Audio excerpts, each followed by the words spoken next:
사도신경의 네 번째 고백을 같이 지난주에 이어 다루도록 하겠습니다.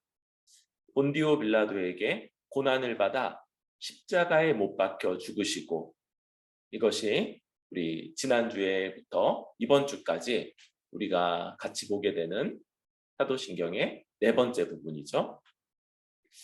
지난주에 우리는 본디오 빌라도에게 고난을 받으셨다 하는 게 어떤 의미인지를 같이 나누었습니다.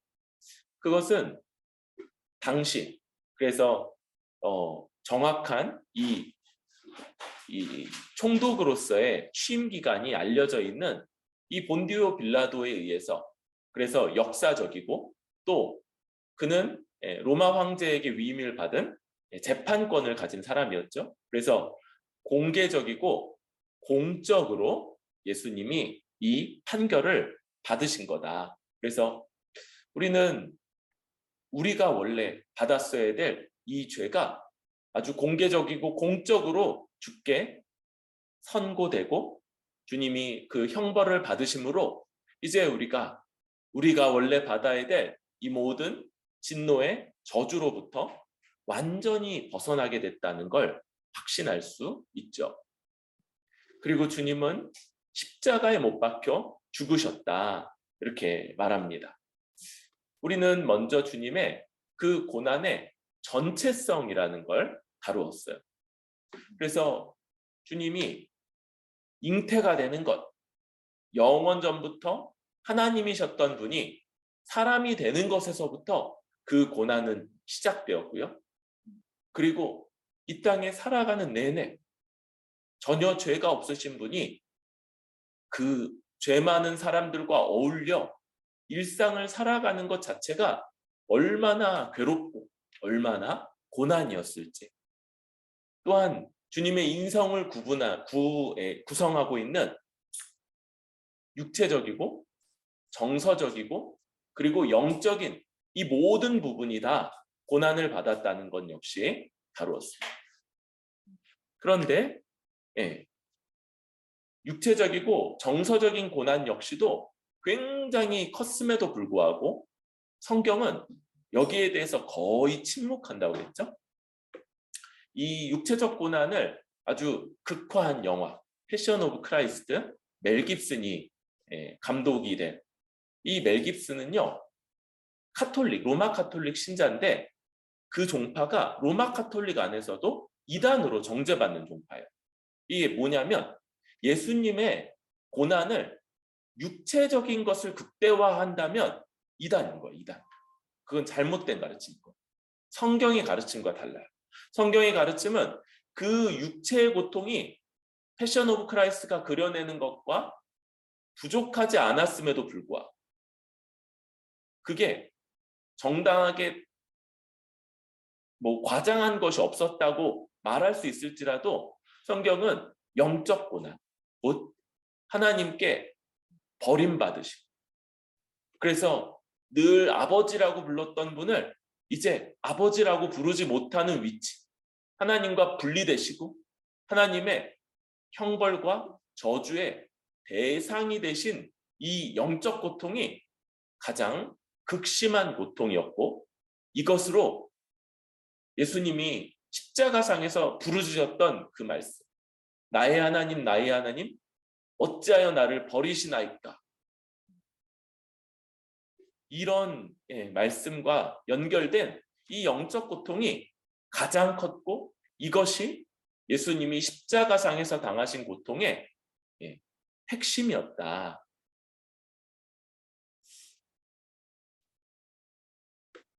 그러면서 여러분, 우리는 이제 왜 주님은 이런 십자가의 고통을 당하셔야 됐는가? 왜 십자가인가? 이런 것들을 물어야 되는 거죠. 아주 처절하다고 그랬죠. 그냥 십자가 이렇게 넘어갈 수 있는 게 아니고 우리가 생각할 수 있는, 우리가 상상할 수 있는 모든 이 비참함, 고통, 수치스러움, 추악함, 이런 것들이 다 몰려있는 그 처참한 십자가. 그런데 왜 그것이었는가 물을 때 그 동기와 목적에 의해서 우리는 성경이 말하는 것처럼 사랑이라고밖에는 말할 수가 없는 거예요. 사랑.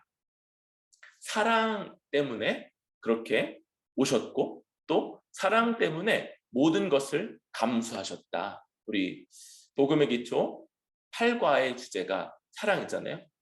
그 아버지가 하나님 아버지가 우리를 사랑하시는 것, 우리 삶에 벌어지는 온갖 좋은 일들, 우리가 기대할 만한 여러 가지 일들, 그게 하나님이 우리를 사랑하시는 증거가 아니고 하나님이 자기 아들을 우리를 위해서 십자가에서 내어주신 것, 이게 그 사랑의 증거라고 그랬고, 또 우리가 예수님의 사랑을 받는 것, 역시나 예수님이 늘 우리가 기도 때마다 우리 심령 가운데 오셔서 늘 우리와 아주 친숙한 따뜻한 마음이 되는 것이 아니고 그가 우리 같은 자를 위해서 십자가를 지기를 마다하지 않으신 것, 기꺼이 그 십자가를 지신 것, 이게 예수님의 우리를 향한 사랑이다라고 말씀을 드렸습니다.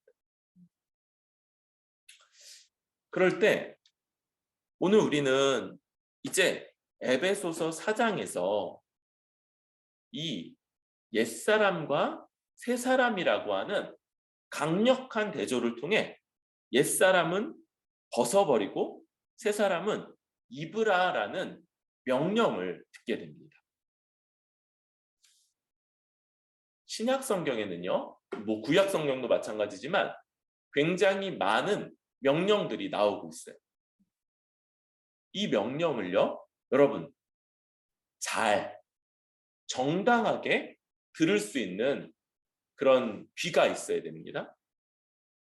정당하게 듣는다는 건요, 신약 성경의 명령은요, 구약 성경은 어떤 종류의 해석들이 좀 필요할 수 있지만 신약 성경의 명령은 대부분 우리 성도를 향한 하나님의 명령인 경우가 거의 대다수예요.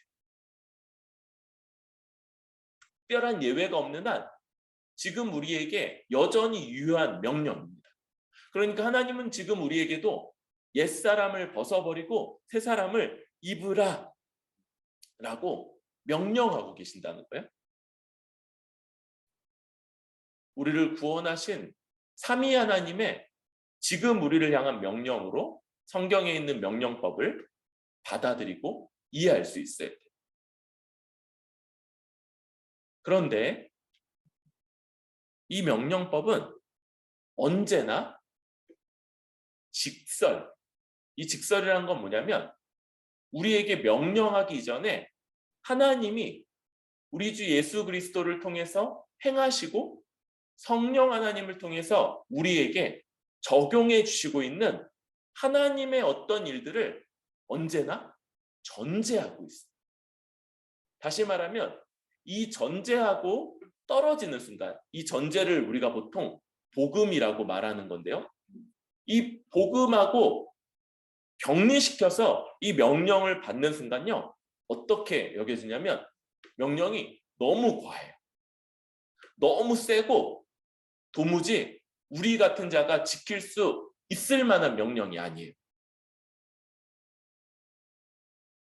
오직 이 명령은요, 우리를 향한 지금도 유효한 하나님의 명령인데 뭐에 기초하고 있는 거냐면 하나님이 우리를 위해서 이미 행하신 놀라운 일, 그 복된 일들의 기초하고 있고 기초에서만 우리에게 작동을 하는 그런 명령. 그래서 이 명령은요, 이 명령을 잘 순종해서 지키는 데 있어서 믿음이 아주 필연적인 요소가 됩니다. 하나님이 우리를 위해서 이미 행하신 일이 분명하게 이루어졌고 그게 지금도 우리 안에 놀라운 변화를 일으켰음을 말씀을 따라 믿는 믿음, 이것의 기초에서만 이 삶을 실제로 살아갈 수 있는 겁니다. 17절의 말씀은 이방인이 행하는 것처럼 하지 말라고 명합니다. 여러분, 우리는요 유대인이 아니고 이방인이에요. 그래서 그치, 이방인처럼 행하지 말아야지, 그냥 이렇게 생각하면 이상한 거죠. 이방인인데 어떻게 이방인처럼 안 행할 수 있겠어요? 여기 이방인은 뭐로 바꾸는 게 좋냐면 불신자라고 생각하면 적당하겠죠. 아직도 하나님과 우리 주 예수 그리스도와 그 우리에게 오셔서 놀라운 일을 이루시는 그 성령 하나님을 알지 못하는 자들, 그런데 그들은 어떻게 행하냐면요 마음에 허망한 것으로 행한다, 이렇게 말합니다. 여기 허망하다, 이게요 empty, empty, 영어로 empty, 그 마음이요 텅 비어 있어요. 이 텅 비어 있다는 건 뒤에 좀 더 설명이 되는데요, 지금 어떠냐면요 그들의 총명이 어두워지고요, 그래서 무지함과 마음의 굳어짐으로 말미암아 하나님의 생명에서 떠나 있는 거예요. 여러분, 이 땅에 멀쩡하게 아주 잘 사는 것처럼, 그리고 많은 사람들이 부러워하고, 어떨 때는 그의 외모로, 어떨 때는 그가 가진 능력으로, 어떨 때는 그가 가진 권력이나 또 아주 탁월한 성취들로 추앙받는 사람들조차도, 놀랍게도 성경은 그들은 총명이 어두워지고, 그래서 그들 가운데 있는 아주 근본적인 무지함, 그리고 마음이 딱딱하게 굳어져 있어서 하나님의 생명이 그들에게 없다, 이렇게 선언하고 있는 거예요. 그런 자들을 따라 행하지 말라, 이렇게 명한 거죠. 그리고 어떻게 살아가냐면요 감각이 없는 자가 되어서 자신을 방탕에 방임하여 모든 더러운 것을 욕심으로 행하는 그런 모습으로 살아간다 말합니다. 여러분, 그죠? 이 교회 생활을 잘하는 법을 누가 이렇게 잘 요약해 주죠? 눈치와 의리다. 이렇게 누가 잘 요약을 해주잖아요, 그렇죠? 교회 생활 잘하는 법, 눈치. 눈치 없으면 약간 교회 생활하기 어려운 면이 있어요. 그렇죠? 본인은 잘 모를 수 있는데 이제 주변 사람들이 그를 품어줘야 되기 때문에 좀 어려울 수 있고, 그 다음에 의리가 좀 있어야 되죠. 그런데 여러분, 요 이제 농담이고요. 이 눈치와 의리는, 이것들은요 기본적인 감각이에요. 이게 뭐냐면 불신자에게는 하나님 안에서 이런 감각이요 망가져 있는 상태. 그런데 신자는 이런 감각이 살아나는 거예요. 이건 기본적으로 어떤 거냐면요, 누군가가 불편하거나 어렵거나 뭔가 일이 생기면요, 여러분 우리 몸에서 어딘가가 신경마비가 오지 않는 한 알죠? 어디 상처가 나면 알아요. 저도 아침에 뭐 어디서 그랬는지 모르겠는데 여기 작은 상처가 하나 나서 피가 나는 거예요. 그래가지고 언제 다쳤는지도 모르는데 근데 알아요. 그렇게 은근히 지나다 보니까 따끔하는 거예요. 손을 씻다 보니까 따끔한 거. 우리 몸은요 이런 이 기본적인 신경 체계 안에서 어디가 상처가 나고 어디가 문제가 있으면 아는 거예요. 이게 아까 얘기했던 그 눈치 같은 눈치. 더군다나 뭐가 선하고 뭐가 그른지 이런 것들을요 성령을 받은 자는요 근본적으로 알아요. 물론 이 알문요 아주 기초적인 걸 수 있어요. 그래서 이 정도 수준에 있을 수 없기 때문에 말씀을 통해서 배우고 가르침 받고 더 이 감각을 아주 명쾌하게 명료하게 키워나가야 되는 것이 필요한데, 그런데 무에서부터 이 감각을 만들어가는 게 아니고 신자는 이런 감각을 근본적으로 갖고 있는 거예요.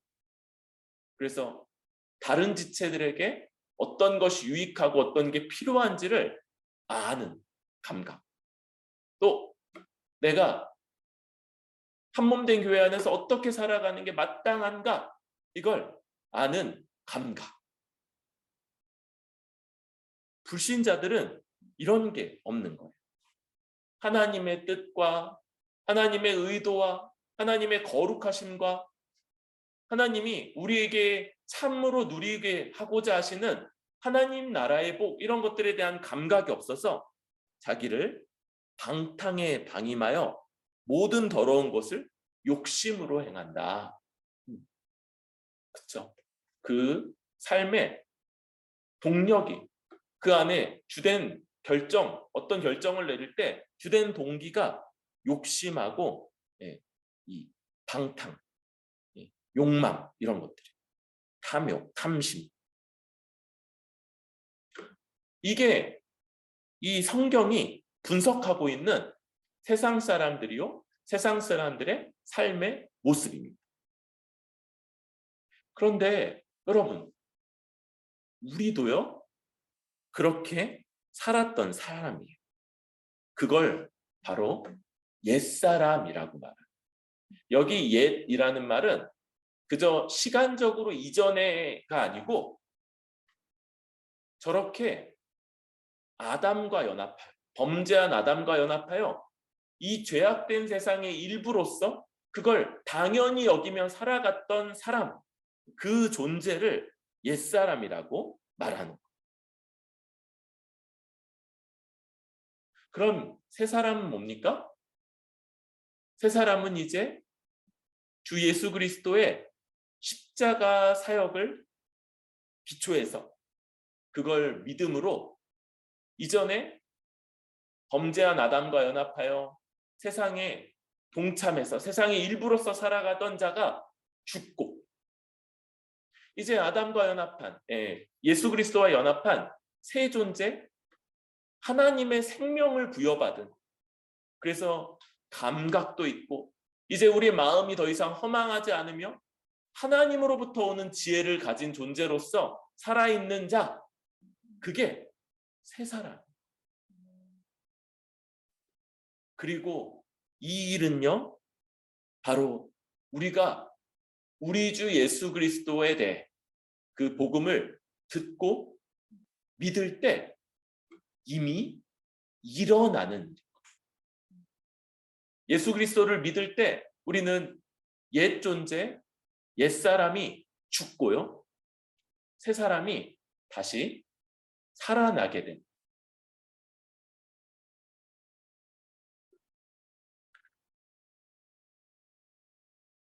그걸 여기서는 이렇게 말하죠. 20절에 그리스도를 배웠다.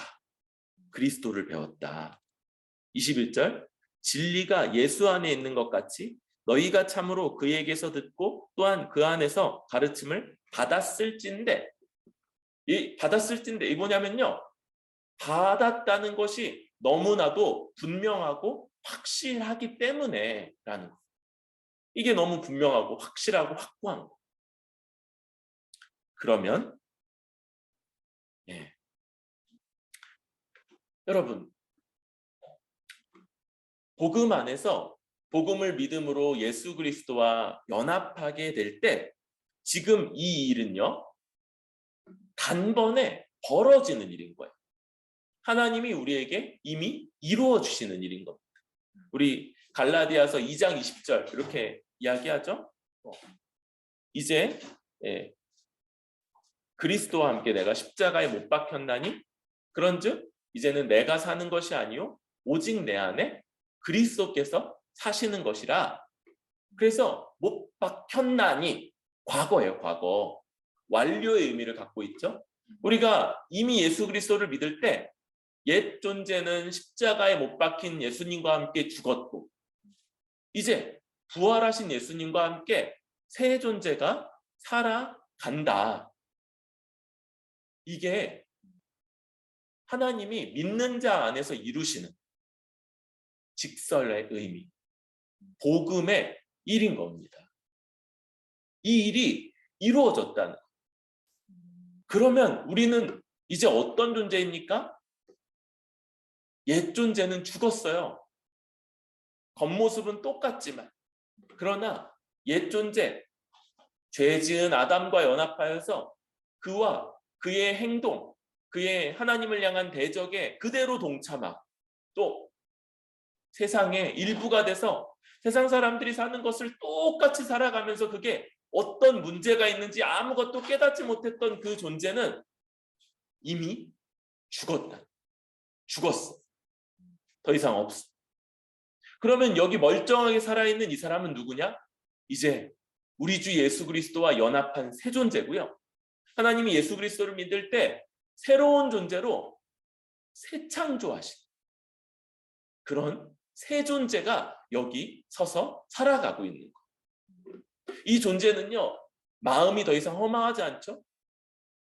우리 마음은 예수님의 영인 성령이 오셔서 새롭게 한 마음이기 때문에 거기서부터 나오는 것들이 뭐냐면 예수님과 똑같은 동기, 예수님과 똑같은 목적, 예수님과 똑같은 사랑, 이런 것들이 우리 마음 가운데서부터 나오게 되어 있는 거예요. 그걸 갈라디아서 2장 20절은 예수 그리스도께서 사신다 이렇게 말하는 거예요.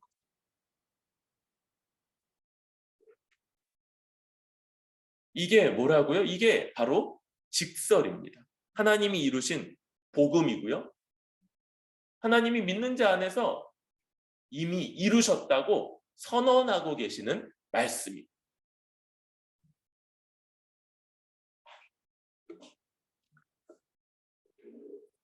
그러면 하나님이 이미 그런 일들을 우리가 예수님을 믿을 때 단번에 이루셨기 때문에 이제 그걸로 끝이냐?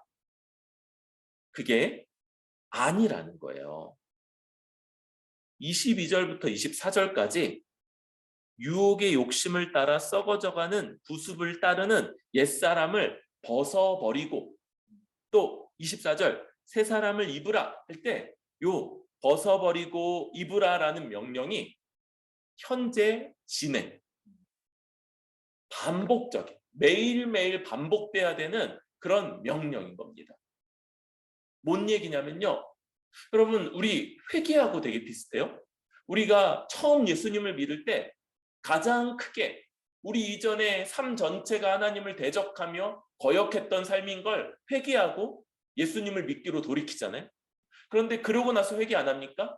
그러면 구원파예요? 그러면 이단이에요?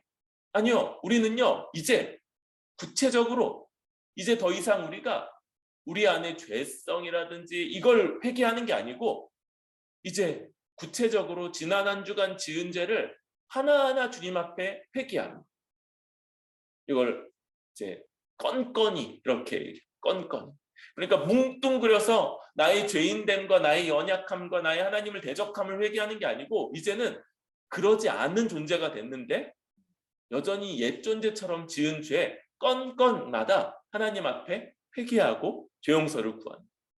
마찬가지로 이미 옛사람을 벗고 새 사람이 된 새 존재인 우리가 날마다 여전히 우리를 이끌어가고 있는 구습, 유혹의 욕심을 따라 썩어져가는 구습을 따르는 옛사람을 날마다 벗어버리고, 날마다 벗고, 그리고 하나님을 따라 의와 진리로 거룩함을 지으신 받은 새 사람을 날마다 입으라는 이 명령이 주어져 있는 거예요.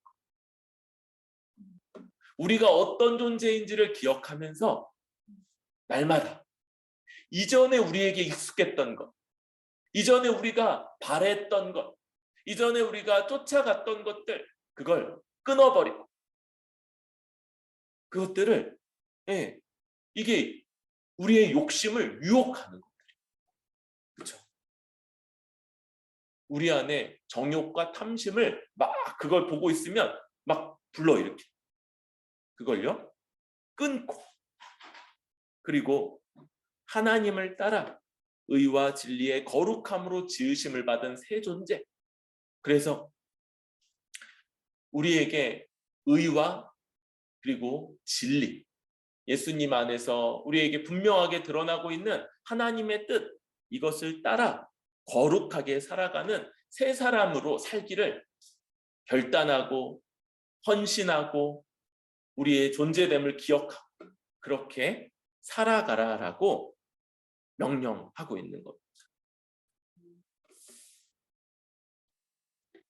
그럴 때 이 핵심에 다시 뭐가 있냐면 그리스도를 그같이 배우지 아니하였다.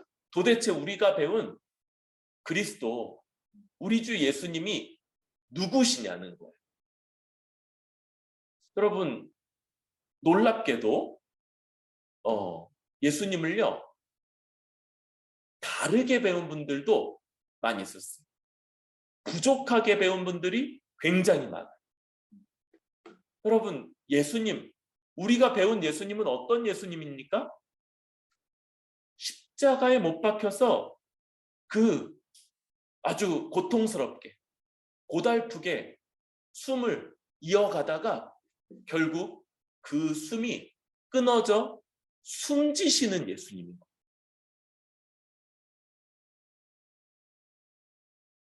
어떤 분들은요, 어떤 분들의 예수님은 이거 사모가 쓰지 말라고 그랬는데 KFC 그 할아버지, 그 인상 좋은 할아버지, 요즘 젊은 사람들 잘 모른다고. 몰라요. 전 여전히 제일 인상 좋은 분이 그 아저씨예요. 예.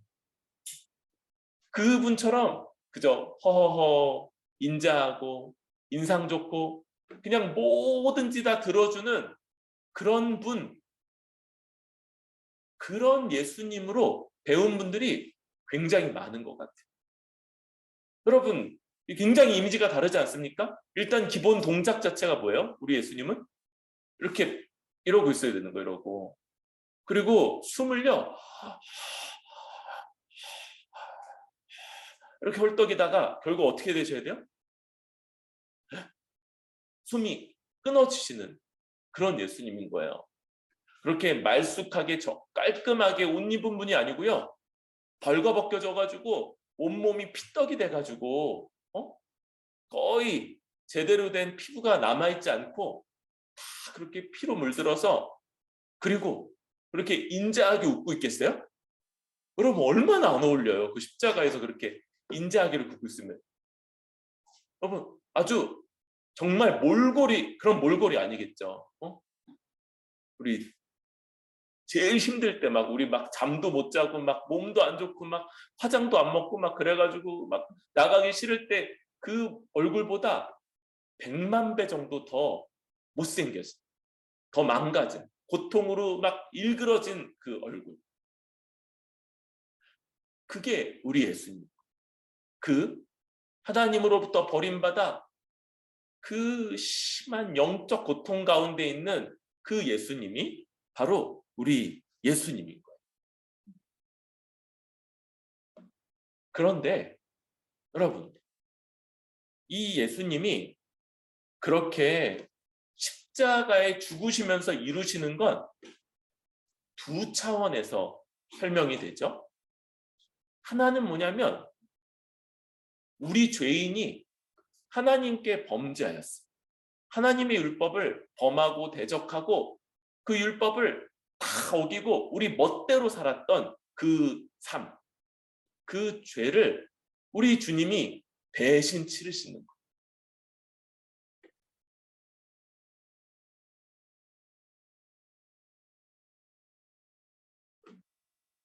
그래서 주님이 대신 그 짐을 지시는 거예요. 그런데 또 예수님이 십자가에서 죽으시는 건요, 하나님의 뜻이었어요. 하나님이 하나님의 백성들을 구원하시기 위해서 대신 하나님의 진노와 저주를 담당하시기를 하나님이 원하셨고, 예수님이 그 모진 것들에도 불구하고 하나님을 뜻을 거역하지 않으시고 그 뜻을 순종하시는. 우리 예수님이 하나님과 동등한 분이시죠. 하나님과 조금도 부족함이 없는 동등한 하나님이신데 그 하나님의 뜻, 심지어 자기가 아주 비참하게 죽고 저주받아야 되는 그 하나님의 뜻에 자기를 낮춰 순종하시고 하나님의 뜻을 따르신 것.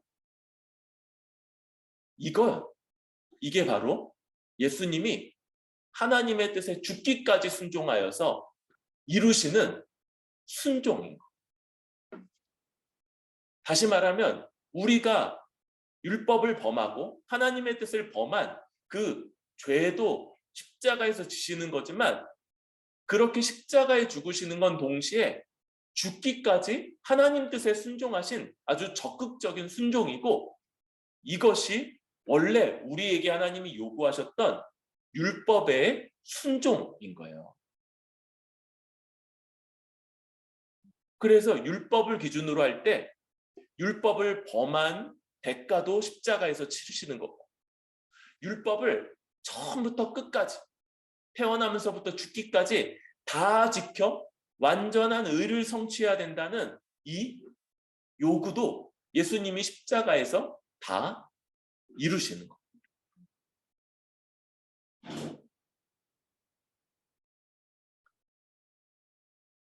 그래서 우리에게는 더 이상 이 율법이 예수님이 성취하셔서 완성하신 다음에 이 율법을 그와 같은 방식으로 지켜야 될 의무가 없게 되는 거예요. 여러분 그러지 않으면 우리 뭐 해야 되냐면요. 요 벽, 이쪽 벽에다가 율법 613가지 이런 거 해놓고 지켰는지 안 지켰는지 체크하는 뭐 이런 거 해야 되는 거예요. 613가지. 사람당 613가지씩. 그것도 시간마다. 항상 전부 다 지켜야 됩니다. 그런데 우리는 율법을 그렇게 지켜야 될 의무에서 벗어나고 이미 하나님 앞에 율법을 다 지킨 자로 서 있는 거예요. 모든 율법을 다 지켜서 너 어떻게 그렇게 완전히 의롭냐? 너 어떻게 그렇게 나에게 완전히 순종했냐? 이제 나와 함께 하나님 나라의 모든 복락을 같이 누리자꾸나. 이렇게 하나님이 인정하시고 말씀해 주실 수 있는 그런 분, 그런 사람, 그게 바로 우리들인 거예요. 성경은요, 이 얘기를 굉장히 많이 강조합니다. 로마서 5장 이렇게 표현해요. 한 사람의 범죄를 인하여 사망이 그 한 사람으로 말미암아 왕노릇하였은즉 더욱 은혜와 의의 선물을 넘치게 받은 자들이 한 분 예수 그리스도로 말미암아 생명 안에서 왕노릇하리로다. 그런즉 한 범죄로 많은 사람이 정죄에 이른 것 같이 의의 한 행동으로 말미암아 많은 사람이 의롭다 하심을 받아 생명에 이르렀느니라. 한 사람의 순종치 아니함으로 많은 사람이 죄인 된 것 같이 한 사람의 순종하심으로 많은 사람이 의인이 되리라. 여러분, 우리의 정체성이 뭡니까? 우리는요, 예수님 때문에 하나님 앞에 의인이며 그리고 죄인이기도 해요. 그렇죠? 아직 이 죄 문제가 완전히 해결돼 있지 않아요.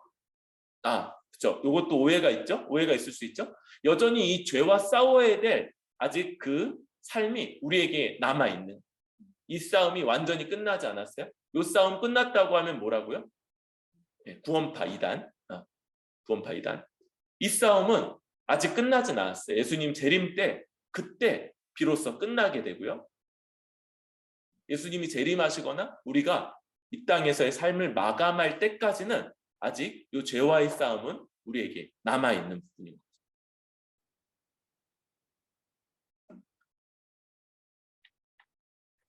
그럼에도 불구하고 우리는 우리 주 예수 그리스도로 인해서 우리가 하나님 앞에서 의롭다함을 받았고 율법을 범한 죄도 씻겼을 뿐만 아니라 이제 율법을 준수해야 되는 그 의무, 그 의로움도 가진 자들이다. 이걸 확실히 여겨야 돼요. 우리 주님의 그 아주 처참한 그 비참한 십자가, 거기에서 우리는 우리의 완전한 죄 용서와 완전한 의로움을 바라봅니다. 주님의 십자가가 아주 처참한데, 놀랍게도 그 십자가는 우리에게는 죄사함과 함께 하나님 앞에 나아갈 수 있고, 하나님께 예배드릴 수 있고, 하나님 앞에 하나님의 백성 공동체에 들어가서 하나님의 복락을 누릴 수 있는 완전한 그런 모든 것을 준다. 이 십자가의 적극적인 측면을 잘 기억할 수 있길 바랍니다. 여러분, 어떤 사람들은요, 사실 이 부분은요, 우리 기독교회 안에서 계속 논쟁이 되는 부분이에요. 이 오래된 그 이단 중에 펠라기우스라는 사람이 있었어요. 이 사람. 근데 이 사람은요, 사람은 완전히 타락하지 않아서 스스로 구원에 이를 수 있다, 이렇게 주장을 했어요. 여러분, 교회 안에 이 주장이 있을까요, 없을까요? 없어요. 왜요? 그런 사람들은 스스로 구원받기 위해서 다 이제 나가서 어디서 수련하고 있을 거예요, 자기 마음대로. 그러니까 그런 사람들은 교회 안에 있지 않아요. 뭐가 있냐면 반펠라기우스. 여기 반은 안티가 아니고 하프라고 그랬죠. 하프. 절반. 이 뭐가 절반이냐면, 우리가 예수님이 필요한데 그러니까 교회 안에 남아있죠. 근데 나머지 어떤 부분들은 우리가 행한 것, 우리가 수고한 것, 우리가 애쓴 것들로 그걸로 구원받는다. 이게 예수님을 믿어 구원받는 참된 복음과 가짜 복음의 싸움인 거예요. 로마 카톨릭이 그렇고요. 기독교에서 모든 이상이 지면 다 요 반펠라기우스로 가게 됩니다. 예수님의 의존에서 죄사함은 받고, 의롭다함은 그것도 어느 정도 예수님을 의지하는 정도가 다르지만, 거기에 내가 애쓴 것, 내가 노력한 것, 이런 것들을 추가하려고 그러고, 이러는 것들이 언제나 교회 안에 2000년 동안 벌어져 온 싸움인 거예요. 지금 이런 거 있게 없게요? 여전히 있어요. 여전히. 교회가 이 땅에서 완성되는 날까지 우리 개인으로는 죄와 싸우면서도 우리 교회적으로는 이 거짓된 구원관과 계속 싸워가게 될 거예요. 여러분 주변에도 교회 안에서 이렇게 신앙생활하는 분들이 많이 있을 수 있어요. 아주 많이 있을 수 있어요. 왜냐면요, 이게 옛날부터 이게 매혹적이고, 사람을 인정하는 것과 우리가 애쓰고 수고한 것들에 정말 가치를 인정해 주는 것과, 그게 결국 가져오는 게 사도 바울이 갈라디아에서 말하는 저주인 것을 깨닫지 못하고, 그거 붙잡으려고, 그거 인정받으려고 그렇게 자랑하고 애쓰는 이런 모습들이 늘. 그러나 여러분, 십자가는 뭐예요? 우리가 하나님 앞에서 행해야 될 모든 순종을 주님이 완전하게 이루시면서 우리는 이제 아무 공로 없이 이 완전한 의로 하나님 앞에 나아갈 수 있는 자 되게 하는 그런 십자가요, 새 사람 되게 하는 그런 십자가인 것이죠. 이 십자가, 죄사함만 아니라 죽기까지 행하신 순종으로 완전한 일을 성취하신 이 십자가, 이 적극적인 측면 역시 잘 붙잡아서 이것으로 주 앞에서 온전히 나아갈 수 있는 우리들이 될 수 있기를 바랍니다. 그럴 때 여러분, 이 이미 예수님이 십자가에서 다 이루셨다는 걸 참되게 믿는 사람은 이제 거기에 기초한 명령, 옛사람을 벗어버리고 새 사람을 입으라. 시제가 뭐라고요? 현재 진행, 지속적이고 반복적인 명령이. 날마다 옛사람을 벗고 새 사람을 입으라는 이 명령을 비로소 아주 진지하게 받아들이게 됩니다. 이 복음이 없이 이 명령을 받으면 어떤 사람들은요, 너무 과도하다. 어떻게 이 무거운 짐을 어떻게 우리가 져? 이렇게 하기도 하고요. 어떤 사람들은 그렇지 내가 이렇게 해야지 하다가 넘어진다고 그랬죠. 자기 행한 것들을 자랑하다가. 그런데 예수님이 십자가에서 완전하게 이루신 것에 기초해서 이제 우리가 옛사람은 죽었고 새 존재 되었다, 새 사람 되었다 믿는 사람들은 이제 날마다 그 믿음을 새롭게 하고 날마다 이 명령에 따라 살아갈 수 있다. 그럴 때 이 명령이 뭐라고요? 먼저 이 세상 사람들이 살아가는 방식을 쫓지 말라는 거예요. 우리도 그게 당연하다고 여기고 그 가운데 속해서 우리도 일조했잖아요. 그렇죠? 우리도 일조했던 그 삶 그대로 살아가지 말라고 말하고 있는 거예요. 어떤 삶입니까?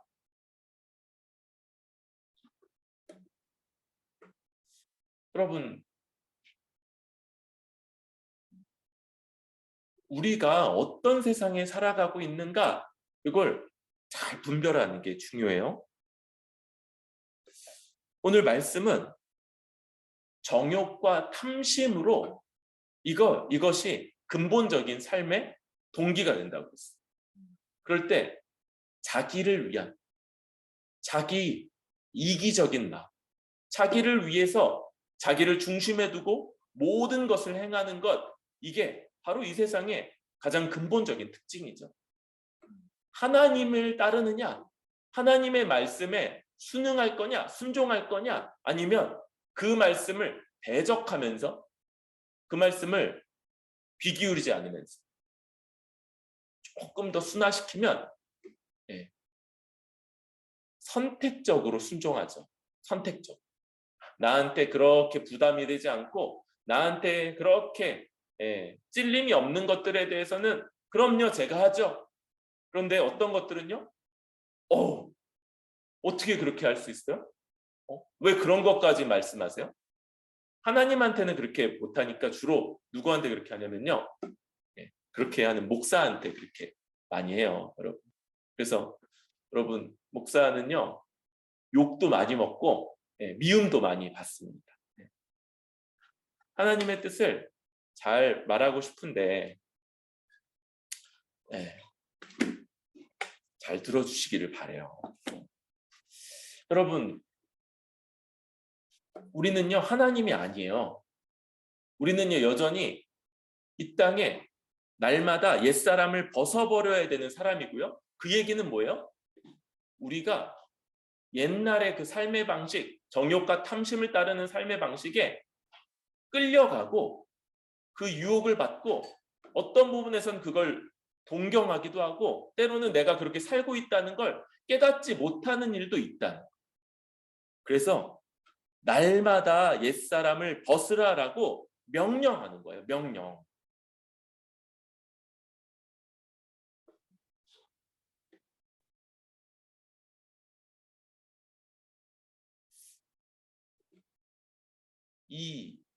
이 자기 중심성, 내가 원하는 것, 내 생각, 내 판단을 하나님의 뜻보다 앞세우는 이것이 이 세상에 아직 가장 근본된 모습이라면 그게 지금 우리 시대에 어떻게 나타나요?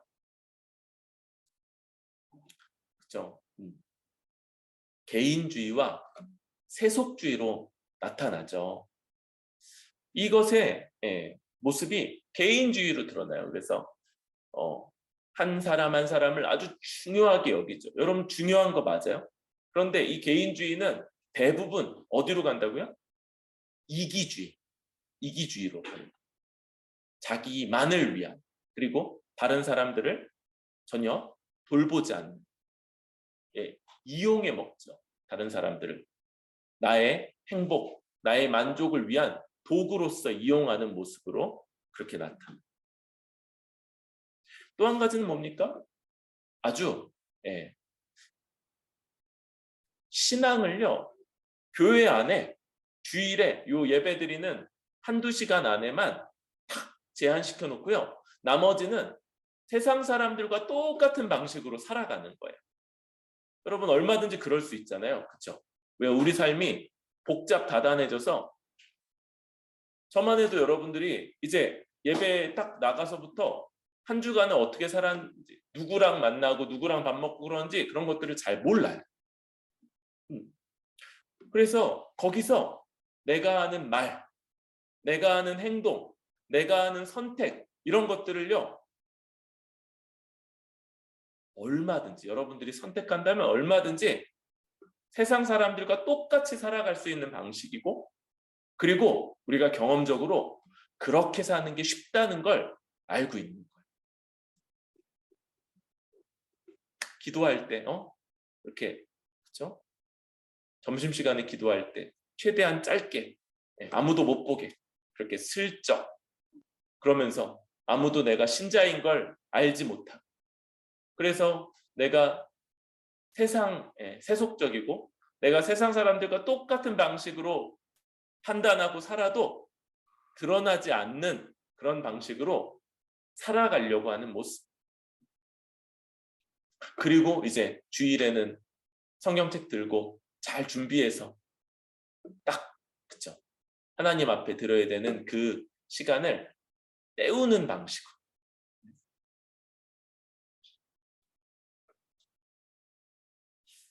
여러분 이 옛사람을 벗고 예전에 우리가 그렇게 살아왔잖아요. 그렇게 살지 말라고 명령합니다. 여기까지만 얘기해도 그렇죠. 그런데 아직 하나 남아있죠. 뭡니까?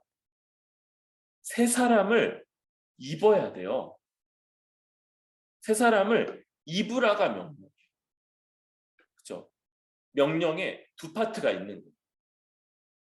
하나는 이전에 살았던 방식으로 살지 말고 이제 새 사람으로 살아가라는 것. 그게 뭡니까? 하나님을 따라 하나님의 속한 자로서 의와 진리의 거룩함으로 지으심을 받은. 그래서 여러분 진리로 가르침 받는 게 너무 중요하고요. 우리 주 예수 그리스도의 십자가로 말미암아 우리에게 부여된 이 의를 분명하게 붙잡는 게 너무 중요해요. 더군다나 여러분 이렇게 살아가려면 대가를 지불해야 돼요. 대가를. 쉽지가 않다고요. 그냥 아무렇게나 그렇게 해도 자연스럽게 이렇게 살아지는 게 아니고 결정을 해야 되고, 이게 뭔지를 열심히 배워야 되고, 그리고 배운 바를 따라 주님 앞에 순종하기를 결정하고 결단하고, 그리고 그걸 지켜가기 위해서 대가를 지불해야 되는 거예요. 그러지 않으면 이렇게 살라, 입으라라는 명령을 순종하는 게 아닌 겁니다, 여러분.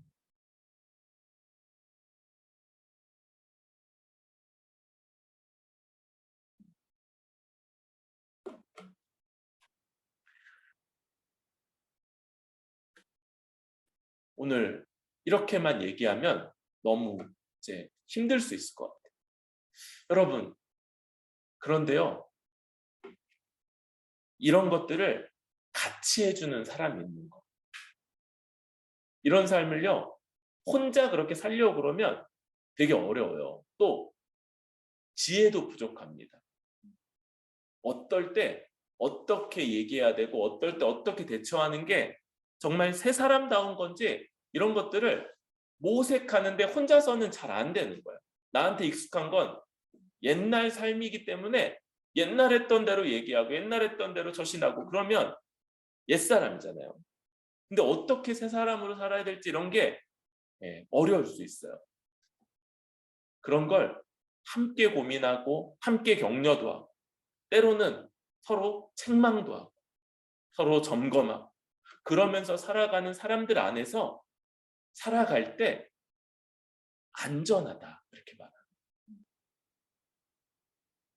우리 아주 오래된 기독교 격언이 있어요. 그래서 이 터툴리안이라는 분이 이렇게 말했어요. 교회 밖에는 구원이 없다.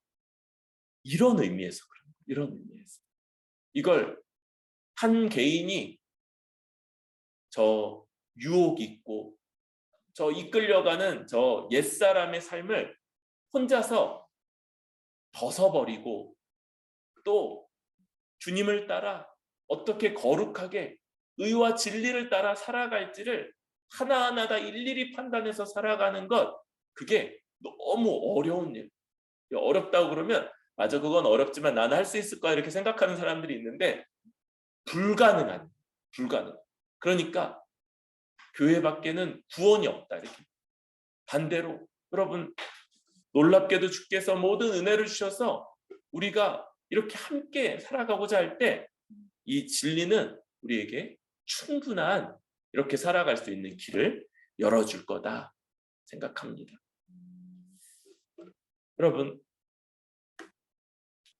먼저 우리 주님이 적극적으로 이루신 것까지 우리가 다 믿읍시다. 우리의 죄사함뿐만 아니라 주님의 순종으로 율법을 다 지켜 이루신 그 의까지도 우리 것 되어서 우리가 하나님 앞에 전혀 옛사람이 아니고 옛사람 죽어 없어졌고 죽어서 완전히 묻혀서 다 썩어서 완전히 없어진 지 오래고 지금 완전히 새 사람이라는 걸 믿읍시다. 그리고 이걸 믿는 기초에서 이제 끝났다가 아니라 이제 시작합시다. 옛사람을 벗고 그래서 세상을 따라 세상의 일부가 돼서 얼마든지 자연스럽게 살았던 그 삶을 이제 벗고 멈추고 새 사람으로 의와 진리를 따라 살아가기를 결정하고 결단하고 살아갑시다. 그리고 이 부분에서 진짜 그렇게 살고자 하는 사람들 우리 혼자서 그렇게 못 산다는 게 기독교 역사 2000년 동안의 교훈이잖아요.